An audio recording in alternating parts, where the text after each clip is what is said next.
So at this time, Rob Cary is going to say a few words, and then we'll try to do these awards. Thank you.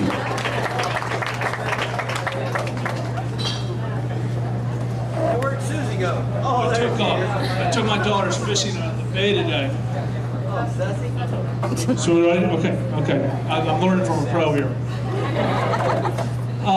I took my daughters out fishing at the bay today, and we saw a couple of snakes, which reminds me of a story that meshes with what Curtis just said. And it turns out there were a rabbit and a snake were out in the woods one day, and they both happened to be blind, they couldn't see. And the rabbit's hopping along, and he trips over the snake. And he says, "You know what? I'm blind, Mr. Other animal, whatever you are, and I've never been able to tell what I am. Could you feel me and tell me what I am?" So the snake feels the rabbit, and he says, "Well, you're fuzzy and furry, and you've got whiskers, and you've got strong legs and floppy ears and a cute cold nose. You must be a rabbit." And the rabbit turns to the snake and says, "Thank you very much." And the snake says, "Well, Mr. Rabbit, thanks for telling me I'm glad to tell you who you are, but could you tell me what I am? Because I'm blind and I've never been able to see either." So the rabbit feels the snake and he says, "Well, you're cold and you're hard and you're slippery and slimy and you've got a forked tongue and you don't have any balls. You must be a lawyer."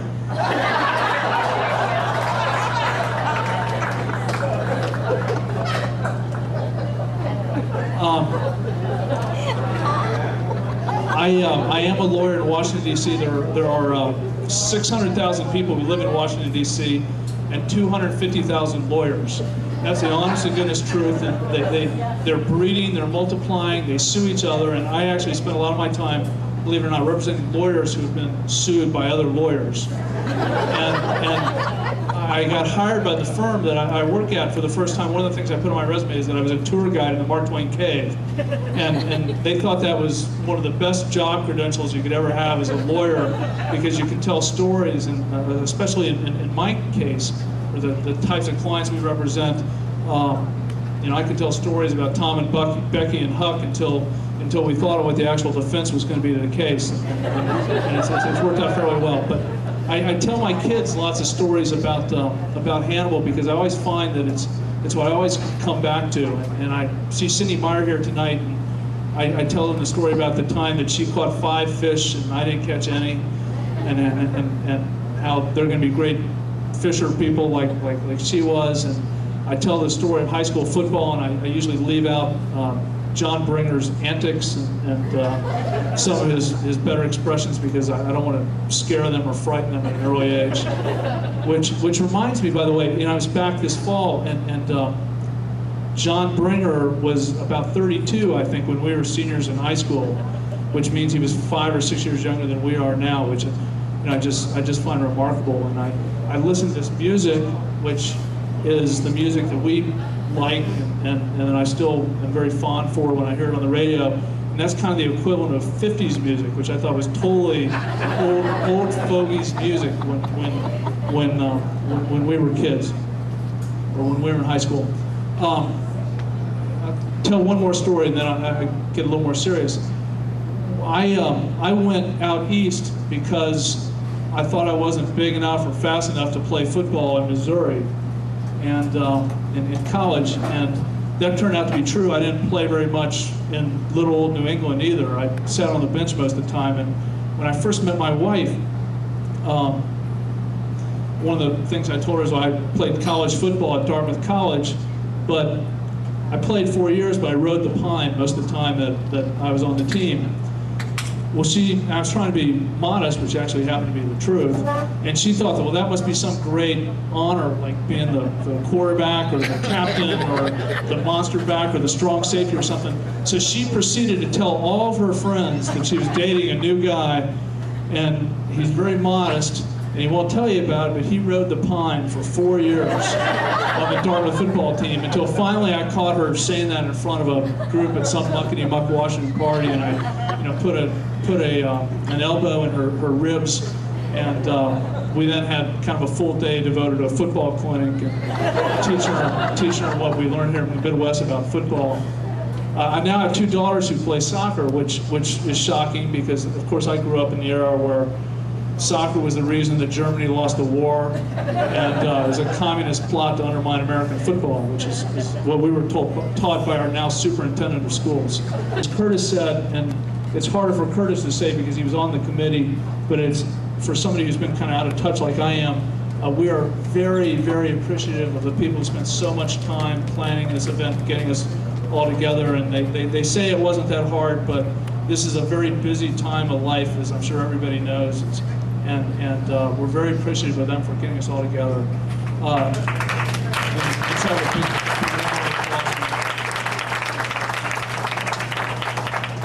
Second, this past year has been very unusual in our history. And I know my wife is actually right across the street from the Pentagon when he got hit by the airplane. And I know that Jean Meyer, who's not with us tonight, I understand from her brothers, was very close to the World Trade Center. Some of you may know people who perished in those events. And I know there are many, I'm not going to embarrass anybody by name, but there are many of our classmates who have served in the military and who served in law enforcement. I know one guy talked to me tonight, he's getting ready to go be an auxiliary policeman. They've been firefighters, and I must say, as somebody who lives in Washington, D.C., who really lives in fear now, and perhaps it's wrong, but in fear of what may happen again, I think those of us in our class who are doing those sorts of public service things should be especially recognized this year, and we appreciate that very much. The third thing, and let's give them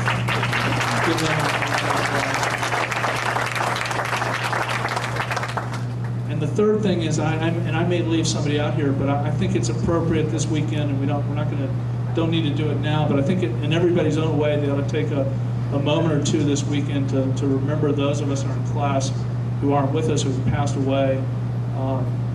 People I know that come to my mind are Randy Mosley, Mark Krasinski, and John McMurphy, and I'm sure there may be others that and Karen Taylor, and there may be more, and we don't need to do it now, but everybody in their own way, I think this weekend ought to pause and reflect on that and in their own way and say a prayer for them. With that said, I would like to propose a toast to the committee who put this together, to all of us who can make it, all those who are blessed enough to be the date of somebody in the class of '82, which is most of us, or which is probably pretty darn close to 50% of the people here, and in total to the great Hannibal High School class of '82, a toast.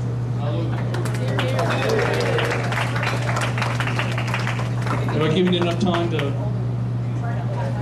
Do you want to hear a cave story?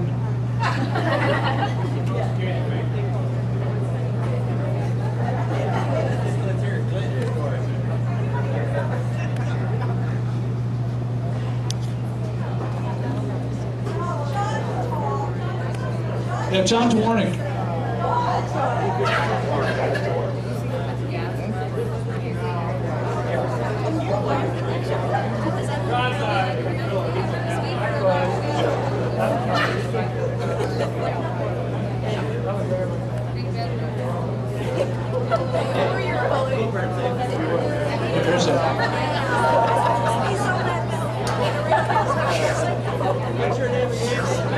I'll tell you, here's one more story just while we're waiting. You may hear his name again before the night is done. One of the stories I tell my kids when I want to inspire them is about David Garner, who attended 13 consecutive years of school, which is a record. I think it's a national record. It's not just a Hannibal record. It's a record the world over. And I was glad to see he made it tonight. Kept that streak intact. You ready? Oh, I'm going to give the awards? Okay. Okay. All right. Speaking of the devil, the class of 1982's most improved / changed male is proudly presented to David Garner.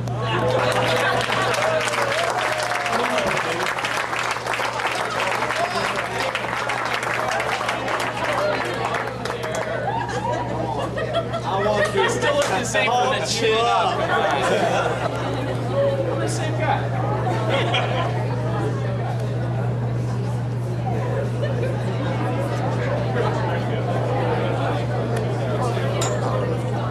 The class of 1982's Most Improved Change Female is proudly presented to somebody who I know has served our country in the military service, Don Hudson.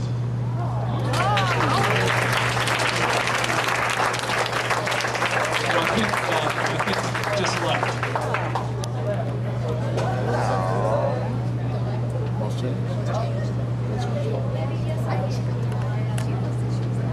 Here's our next award. Let it be known that Valerie Green has been awarded this certificate for having the most unusual profession in the class of 1982. And Valerie is an EMS. No, I'm Forrester. I'm going to let her tell us what she is. She's a forester. And Valerie, you know, I gave this lousy speech at graduation. I remember yours being pretty good, and I don't know why you're not doing this instead of me. Is that your garbage? Okay, congratulations to Valerie. The couple that has been married the longest is Lisa and Perry Carter from class of 82.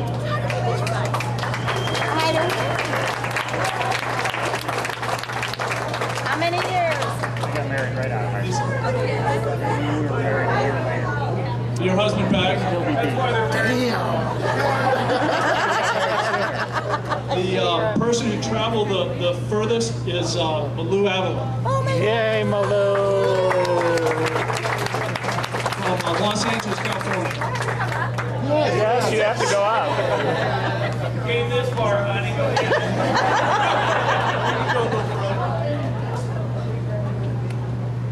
The class of 1982's best looking female on June 15, 2002 is presented to Lisa Hendricks.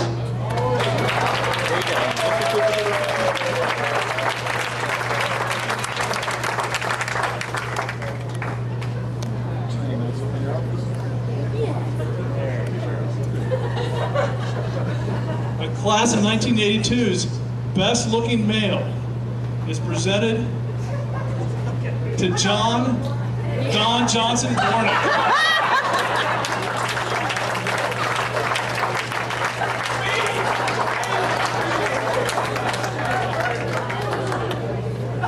The class of 1982's Least Changed Female Award is proudly presented to the great fisherwoman, Cindy Meyer.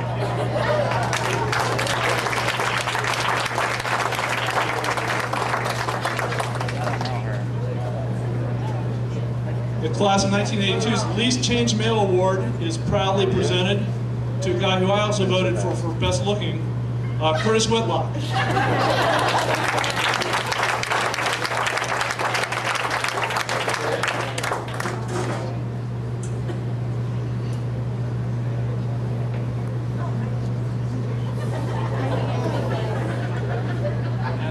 And that's it.